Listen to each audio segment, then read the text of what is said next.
Hello, Alominglawa, mitdc community and education in the village of Solagara, the name Yahweh Pitomet and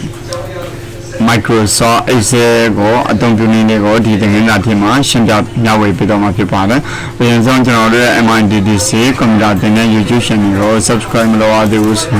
subscribe closely on the Bible down the water, subscribe maybe. Also, the colony open people down the water. That's when I draw tempe the thing that they are a cool John to John YouTube channel tego, a depend on the Veleo or Nepeda address, the Nialeo Yanima Pipano. That's when the Kujana the Microsoft Exego dollar. Microsoft Exego, your dollar come. The above button the animal service center the above button jara fine home inside page layout formulas formula data review view ada le jara menu lo ko ba le menu ko no menu le tin tha de button jara menu bar lo ko ba le menu bar di above ma shi de ha jara title bar ba title shi de di ma so essay book 1 pa no da lo na me ma be ya de atwa essay ma jara book 1 book 2 book 3 book 4 so bi do forပါတယ်book 1 book 2 book 3 book 4ပေါ့နော်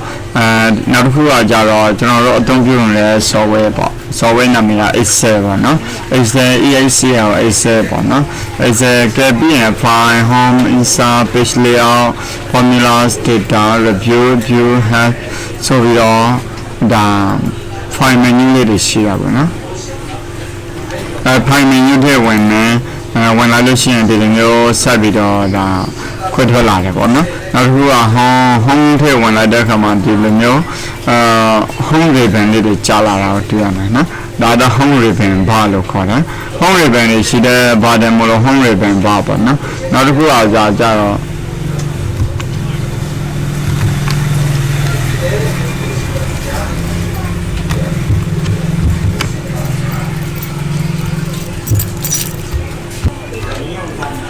ဒါဆိုရင်တော့အခုကျွန်တော်ဒီအပေါ်ဘာတန်းလေးတွေကိုတည်သွားပြီပေါ့နော် file menu home menu insert menu page layout menu formulas data review view အစရှိပါတယ်သူတို့ menu တစ်ခုရှင်းယူနေလိုက်လို့ရှိရင်ဒီမှာ ribbon လေးတွေထွက်လာတယ်ပေါ့နော်အဲ့ဒါကြတော့ ribbon tab လို့လည်းခေါ်တယ်နောက်တစ်ခုကကြတော့file tab home tab အဲ့လိုမျိုးခေါ်တယ်ပေါ့နော်file menu home menu လို့လည်းခေါ်တယ် tab လို့လည်းခေါ်တယ် page layout tab formulas tab data tab review tab view tab help tab tell me what you want to do တဲ့နော်ဒါမျိုးလေးတွေကျွန်တော်တို့သိသွားပြီဆိုရင်ဒီအောက်ကအားလေးကြတော့ ribbon လို့ခေါ်တယ်ပေါ့နော် ribbon view ribbon နဲ့တဲ့အခါကျတော့ဒီဟာလေးတွေပေါ်လာမယ် view နဲ့သက်ဆိုင်တဲ့ ribbon လေးတွေပေါ်လာမယ် data tab ကိုနဲ့လိုက်တဲ့အခါကျတော့ data နဲ့ပတ်သက်တဲ့ ribbon လေးတွေပေါ်လာမယ် data tab ribbon ပေါ့နော် ribbon နောက်တစ်ခါဒီဘက်မှာကျတော့ close လို့ရှိရင် sign in close နောက်တစ်ခါဒီဘက်မှာကျတော့ကျွန်တော် ribbon display option ဒီဟာလေးကိုနဲ့လိုက်တဲ့အခါမှာကျတော့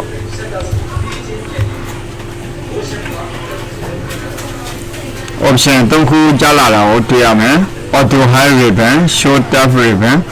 show tabs and comments ribbon နော်အဲ့3ခုအသေးပဲကိုရှင်းပြပါမယ် auto hide ribbon နော် ribbon ဒီအကောင်လေးကိုရွေးထားမယ်ဆိုတော့ဒီ ribbon တွေကပြောင်းနေမှာဖြစ်ပါတယ်နော်ပြောင်းနေလို့ရှိရင်ကျွန်တော်တို့ကအဲ့ဒါ auto hide ribbon ကိုရွေးထားတဲ့အတွက်အဲ့ကကြာကျွန်တော်တို့က auto hide ribbon ကိုပြန်ပိတ်လိုက်လို့ရှိရင်ထူးခြားမှုတော့ရှိလာမှာမဟုတ်သေးဘူးနောက်တစ်ခုကိုရွေးပေးရမယ် show tabs ပေါ့နော် tabs show tabs tab လေးတွေပြပေးပါစေဒါတွေက tab လေးသူက tab လို့လည်းခေါ်တာဟုတ်အဲ့ခါကျတော့ home file home insert page layout formulas data review view tab လေးတွေကြားလာတာကိုတွေ့ရမယ်ကဲဒါဆိုရင် tab နောက်ထပ်တစ်ခုရှိတယ်နော် show tabs and comments နော် comment လေးတွေဒီမှာအများကြီးပဲ formula comment လေးတွေအများကြီးရှိမယ် page layout comments insert commands no that's tap your commands there ribbon commands to your no that lady are jaro the near lady a call while lady to another quail the Manchila home tap aluminum call home ribbon the call no home ribbon lady then had a bottom of the ribbon pa no hello sir there are tap no tap lady then or the bottom home tap inside tap is layout tap home tap data then review tap so we don't tap lady for no yeah the about them closely who share java the button java create access to bar no create access to bar local create access to bar java shortly no shortly you know the man thing how to have it uma dimason camera do it camera do it up to the camera do at the Yamatino really cuckoo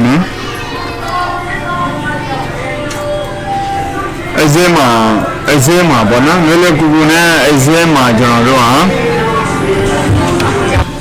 teta san now the same mo do ba no now the same ja ro jono di abo ga le de akon ti do ye so yin di ba ga ha le de ya ja ro di ba ma ja ro da minimize လုပ်တာပေါ့နော် minimize ဆိုတာလုံးဝရှုံလိုက်တာကို minimize လုပ်တယ်လို့ခေါ်တယ်နောက်တစ်ခုကကြတော့သူ့ကိုပြန်ဖွင့်လိုက်ရင်ဒီလိုမျိုး maximum ဖြစ်သွားနောက်တစ်ခုကကြတော့ဒီနေရာမှာ restore down ပေါ့နော် restore down ခလုံးလေးကိုနှိပ်လိုက်ပြီးဆိုရင်သူကထပ်ဝဲကျောင်းဝင်တော့မှာပေါ့နော် restore down ဒီလိုမျိုးဖြစ်တော့မယ်အဲ့ခါကြမှာမိမိတို့စိတ်ကြိုက်ပေါ့နော်ဒါ YouTube short တွေပါလေရိုက်မယ်ဆိုရင်တော့ဒီလိုမျိုးရိုက်လို့ရရင်down လိုက်ပေါ့နော် down လိုက်ဒီလိုမျိုးလေးကြက်တာဆန်တော့အခုကျွန်တော်တို့ကဘုသလိုပြန်အချုံအရှဲလေးလုပ်ပေးလို့ရတယ်ဒီနေထားလေးလို့ရှိရင်ဒီနေထားလုပ်ပေးမယ်ဒီနေထားလို့ရှိရင်ဒီနေထားလုပ်ပေးမယ်မိမိလို့ရှိရင်အနေထားလေးတွေကိုတုံးပြလို့ရတယ်နော်ပြီးရင်အဲ့ဒါကို maximize ဆိုတဲ့ခလုံးလေးတစ်ခုပါတယ်အဲ့ဒါကိုနေလိုက်ရင် maximize ပေါ့နော်အခြေရှက်လိုက်တာပေါ့ maximize ဆို restore down ဆိုတာထပ်ဝဲချုံထားတာကိုလိုတဲ့အနေထားလေးကိုခြုံထားတာကို restore down လုပ်တယ်လို့ခေါ်တယ်ပြန်ရှင်းမယ်ဟိုမှာကျွန်တော်တို့ကဒီ screen အပြည့်လို့ရှင်နေဆိုရင်ဒီ maximize ကိုနေလိုက်ရင်တော့ screen အပြည့်ဖြစ်တော့မှာပေါ့နော်နောက်ထပ်ဒီဘက်မှာ close လေးတစ်ခုကကျတော့ close ပေါ့နော် close ကိုနေလိုက်တဲ့အခါကျပိတ်သွားနော်ပိတ်တော့ရင်ပြန်ဖွင့်မယ်ဆိုရင်ဒီမှာ exit software ရှိတယ် exit 2010ပေါ့ဒီ exit 2010 select မှတ်ပြီးတော့ keyboard ပေါ်က enter ကိုခေါက်လာလို့ရှိရင် exit software ကပွင့်လာမှာဖြစ်ပါတယ်ကြက်တော့ကျွန်တော်အခုကျွန်တော်တို့က exit software တော့ပွင့်လာပြီကျွန်တော်ဘယ်ထည့်တော့မလဲဒါမျိုးလေထည့်ရတော့ drop down list နဲ့ let's start with formulas ဒီမှာသူရှာပေးထားတယ်ဟာလေးတွေလည်းအများကြီးရှိတယ်အဲ့ဒီမှာကျွန်တော်တို့မကြသေးခင်ကတုံးထားတဲ့ဟာပေါ့နော်မကြသေးခင်ကတုံးထားတဲ့ဟာလေးတွေကိုလည်းဒီမှာdate modify နဲ့သူပြပေးထားတာရှိတယ်အဲ့ဒါလေးတွေကိုလည်းကျွန်တော်တို့ကအသုံးပြုလို့ရတယ်ဘယ်နည်းနည်းကတော့ဗာတုံးထားတယ်ဘယ်နည်းနည်းကတော့ဗာလုပ်ထားတယ်ဘယ်နည်းနည်းကတော့ဗာလုပ်ထားတယ်သူမဟုတ်ကျွန်တော်တို့က balance workbook တစ်ခုလို့ရှိနေ balance ဆိုတာquality ရှိနေတဲ့ဟာလေးတွေနော်ဘာမှမရရသေးဘူးအဲ့ဒါကို balance workbook တစ်ခုယူမယ်ဗောနော်balance workbook ကိုခေါ်တယ်အဲ့ balance workbook တစ်ခုကိုယူမယ်ဆိုရင်calculation နဲ့လိုက်ရုံနဲ့ရပါတယ် calculation နဲ့လိုက်တာနဲ့ဒီ Microsoft Excel ကပွင့်လာမှာဖြစ်ပါတယ်ဒါကြတော့ဖွင့်တဲ့နည်းလိုက်ဗောနော်လေးပါတယ်အဲ့ဒါပဲနောက်ထပ်တစ်ခုကကြတော့ဒီကောင်လေးတွေပေါ့နော်ဒီအောက်ကိုဒီအတန်းလိုက်ဆင်းသွားတဲ့ဟာလေးတွေအဲ့ဒါ Excel သုံးလုံးနဲ့ပါခေါ်လဲဆိုတော့ column လို့ခေါ်ပါတယ် column ဆိုတာတိုင်ပေါ့နော်တိုင်လေးတွေတောက်တိုင်လေးတွေတောက်တိုင်လေးတွေဒါလေး column ဒါလေး column ဒါလေး column တွေကအများကြီးရှိပါတယ်အဲ့ဒီမှာ column အရေးအတွက်တွေအများကြီးရှိတဲ့အထက်ကပေါ့နော်ကျွန်တော်တို့တွေ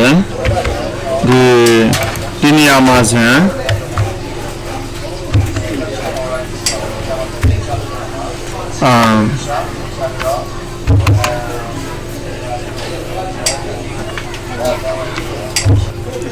ကဲဒါဆိုရင်ကျွန်တော်တို့ကောလန်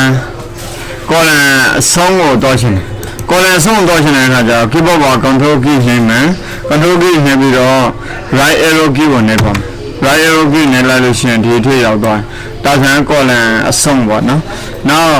အစားကိုပြန်တော့ရှင်တဲ့ဆိုရင် left arrow ပေါ့ control ရဲ့ left arrow ရဲ့ဒါဆိုရင်အစားရောက်ပါမယ်ပြီးရင်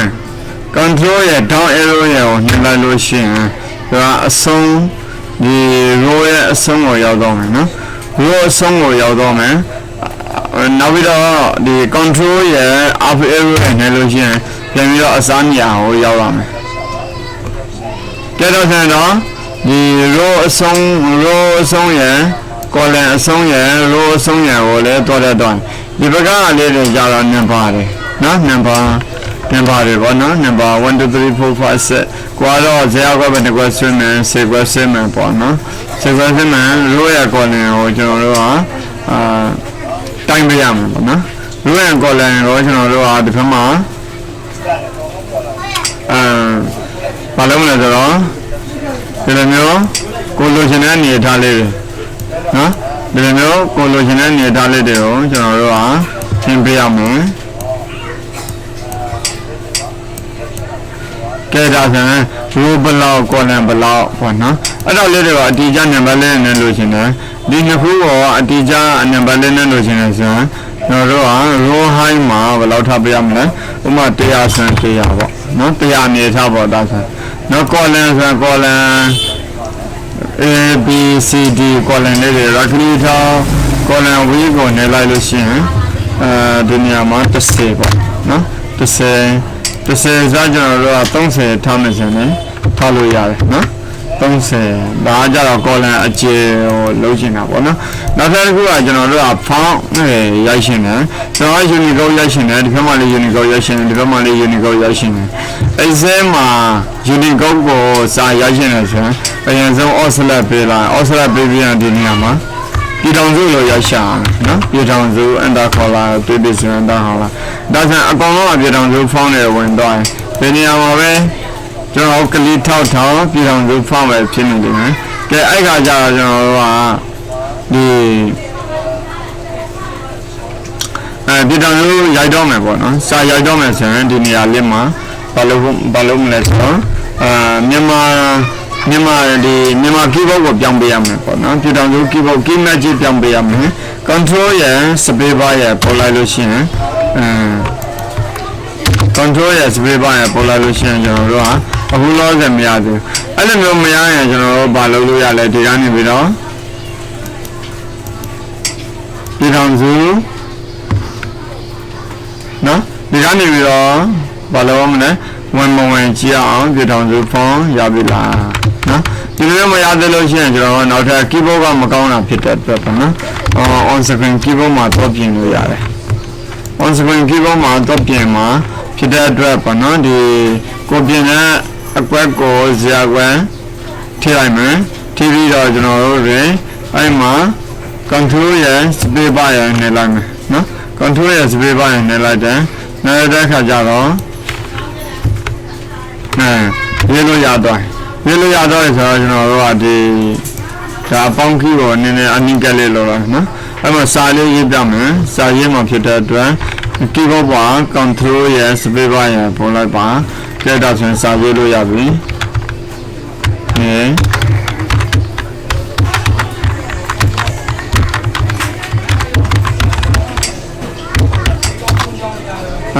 ဒီပါစံအခုစာနေကောင်းလားဆိုရင်ဒီကကောင်းလားအဲ့လိုမျိုးပဲပြတယ်ပေါ့နော်နောက်ဒီဘက်မှာရေးရှင်နေဆိုရင်စာပေလာကဲဒါဆိုရင်လည်းအခုဒီမှာရောက်တော့နော်စာရေးတာ Unicode စာရေးတာရတော့ဒီလိုမျိုးပဲတော့ Microsoft Excel မှာ Unicode စာသားလေးတွေရေးလို့ရတယ်Microsoft မှာရတယ်လို့ Microsoft Excel မှာလည်းရေးလို့ရတယ် Microsoft PowerPoint မှာလည်းရေးလို့ရတယ်ပေါ့နော်ကဲဒါဆိုရင် column နဲ့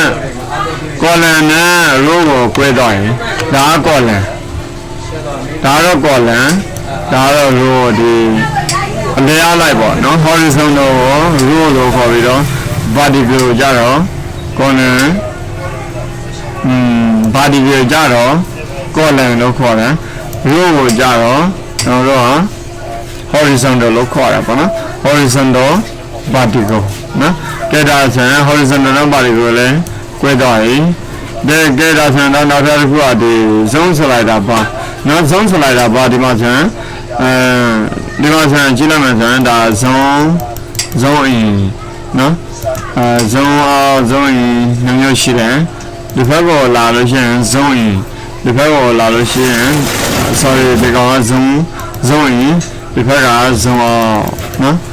ကဲဒါဆိုရင်စာဖတ်တဲ့မုတ်ကိုတော့စာဖတ်တဲ့ page layout ဒါကြတော့နောက်ထပ်မုတ်တစ်ခုကကြတော့ဒါမုတ်တုံးရှိတဲ့ဒီနေရာမှာနော် page preview ရယ် page preview ရယ်page layout ရယ် page layout ရယ်နောက်ထပ်တစ်ခုကကြတော့ normal ရယ်ဆိုပြီးတော့ဒီမှာ zone မှာ3မျိုးရှိတယ်နော်သူက shortcut အနေနဲ့လည်းတော့ရ view မှာဆိုရင်ကျွန်တော်တို့ zone မှာကိုရိုက်ထည့်လို့ရတယ်ဘယ်တော့တော့မယ်နော်ကျွန်တော်တို့အနေနဲ့နေရာတော့မယ်ဆိုရင်နေရာရိုက်ထည့်မယ် okay ကဲဒါဆိုရင်တော့ပြီးသွားပြီပေါ့နော်ဒီ zone နဲ့ပတ်သက်ပြီးတော့ကြည့်သွားပြီနောက်တစ်ခုကကြတော့ဒီ button နဲ့ဒါကကြတော့ vertical scroll bar လို့ခေါ်တယ် vertical scroll bar နောက်ဒီဘက်မှာ button နဲ့ခုရှိတယ်အဲ့ဒါတော့ horizontal scroll bar လို့ခေါ်ပါတယ်နော် horizontal scroll bar ဒီဘက်မှာကြတော့နောက်ထပ်ဒီဘက်ကခလုတ်တစ်ခုရှိတယ် new sheet ဆိုတာ sheet 2 ယူမယ်ဆိုရင်ဒီဘက် new ခလုတ်ကိုနေပြရမယ်sheet 2 sheet 3 sheet 4 sheet 5နော်အစသာ sheet လေးတွေကိုတိုးတော့လို့ရတယ်နော်ပြည့်တော့ဆိုရင်တော့ဒီဘက်ကလည်းကိုလည်းတည်သွားပြီ sheet တွေကိုဖြတ်ချင်တယ်ဆိုရင် right click ထောက် delete နဲ့ဖြတ်ပလိုက်လို့ရပါတယ် delete နော်ဒီမျိုးဒါမျိုးလေးနဲ့ကျွန်တော်တို့